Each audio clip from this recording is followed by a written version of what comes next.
Oui, en fait, j'aurais pas dû vous donner rendez-vous ici parce qu'en effet, même quand on est filmé dans cette salle, on ne dit pas que c'est la salle dans laquelle on regarde 70% de la programmation peut-être. Je voyage pour aller voir les gens, je voyage très en amont pour faire des listes, pour voir les producteurs, pour essayer de deviner ce qui va se profiler dans ce moment en particulier qui commence globalement en décembre, mais qui s'accélère beaucoup en février, mars, avril, qui est le moment propre de la sélection. Et là, en effet, à l'arrivée, maintenant, on a dépassé les 1800, il y a 1800 films qui sont soumis au comité de sélection, parce que c'est la grande démocratie cannoise. Dans l'ensemble, ils font vraiment bien leur boulot parce que tous les ans, enfin, même par exemple l'année dernière, on n'y était pas, on est allé à Venise avec celui-là, on n'était pas à Cannes, mais n'empêche que tous les films de Cannes, je les ai vus ensuite au cinéma. C'était quand même les meilleurs films de l'année. Enfin, en gros, il y a peut-être quelques découvertes qu'ils ont ratées, mais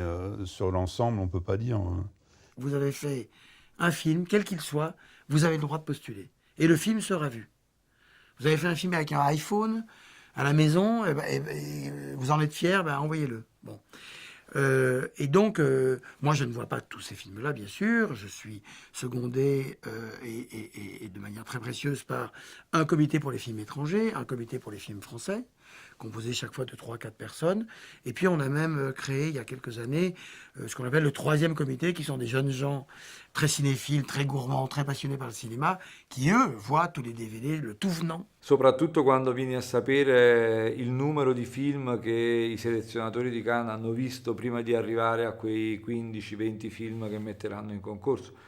Quando apprendi che hanno visto, non so, 2000 film, ti rendi conto di far parte di un'elite straordinaria. La sélection, elle se doit d'être, c'est comme un bouquet de fleurs, et les fleurs doivent être différentes, sinon il y aurait une seule vision et ce serait pas bien.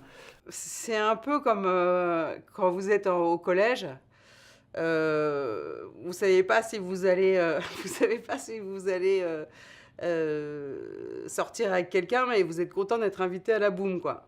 Je défends Thierry Frémaux dans la mesure où j'aimerais pas être à sa place, quoi. C'est une espèce de casse-tête chinois monstrueux, parce que c'est vrai qu'il y a des cinéastes extraordinaires, et il n'y a que quelques places de disponibles, hein, donc c'est vrai que c'est impossible comme tâche, donc ça fait forcément des malheureux. Ce que les gens disent en effet, vous devez avoir une pression gigantesque sur les épaules. D'abord, oui, c'est la vérité, mais deux, c'est constitutif précisément de ce métier. Moi, quand un producteur me dit, et que je vais croire parce qu'il est crédible, me dit, je crois qu'on a un truc pas mal, je vais faire plus attention. Hein. Parce que on voit tellement de choses qu'il y a un moment, il faut inventer des codes, des filtres, des choses qui vont favoriser la rencontre entre nous, moi et une œuvre. Cannes a beaucoup bougé dans les choix, et voilà, c'est quand même un lieu de compromission. Donc il y a des films à Cannes, on se demande pourquoi ils sont là. Donc il y a quand même des choses un peu complexes dans les choix qui sont faits. Et en même temps, il y a des films extraordinaires qu'on ne peut voir que là. Donc c'est un lieu injuste et juste. Avant d'être réalisateur, on est spectateur de films. Et de l'extérieur, on a cette sensation, en effet, d'un instantané un peu mondial, voilà, à cette date-là. Et quand tous les films sortent au cours de l'année, on s'aperçoit que c'est pas faux. Ce métier, c'est pas de dire c'est bien ou c'est pas bien. C'est de dire ça va à Cannes ou ça va pas à Cannes.